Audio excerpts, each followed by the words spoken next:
Përshëndetje, është e disa ta herë që kompania Eko Riciklim denoncohet nga Partia Demokratike. Ky subjekt drejton monopolin e procedurave tenderuese me objekt azvjesimin e mbetjeve spitalore të prokuruara nga Ministria e Shëndetësisë dhe institucionet e varësisë. Para disa ditësh në buletinin e Agjencisë Prokurimit Publik u publikua njoftimi fituesit nga QSUNT për operatorin e vetëm pjesëmarrës në garë Eko Riciklim me objekt trajtim dhe azgjesimin mbetjeve spitalore të rrezikshme për 24 muaj, me vlerë të ofertës 100% të fondit limit. Kontrata e mësipërme kulmon me vlerën më të lartë krahasuar me gjithë kontratat e tjera të regjistruara në databazën e Open Procurement për procedurat e kësaj natyre. Kjo kontratë u shpall në datën 20 shkurt 2025. Për të bërë të mundur që 1.7 milion euro të shkonin prapë te Eko Riciklim, kryet një veprim taktik nga pronari i këtij subjekti, Arbër Teqja, i biri i nëndrejtëreshës të QSUT-s. 7 ditë pas shpalljes së tenderit në 27 shkurt 2025, ai shet pjesën e tij të aksioneve te një kompani tjetër.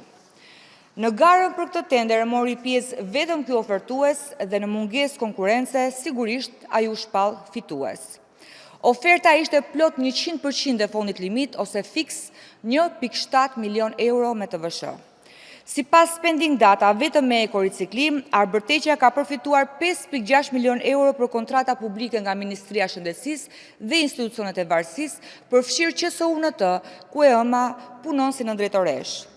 Ka një vit që Kryeministri Edi Rama, Ministria e Shëndetësisë së kohës, Ogerta Manastirliu, nëndrejtoresha e Qendrës Spitalore Universitare Nën Tereza dhe djali i saj, ish ortaku i kompanisë Eko Riciklim SHPK, Arbër Teqja e të tjerë, janë kallëzuar në SPAK nga Partia Demokratike për veprat penale të shpërdorimit detyrës dhe shkeljes barazisë së pjesëmarrësve në tendera apo ankande publike.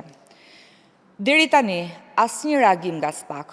Prokurorët të verifikojnë lishmërinë e zhvillimit të këtyre procedurave dhe përfituesit fundor të këtyre parave publike.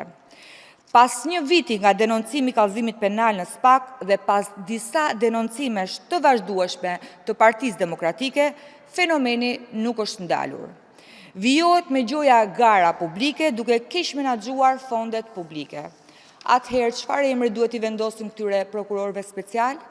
A janë ata duke punuar kundër korrupsionit, apo kanë ndonjë lidhje speciale me të? Faleminderit.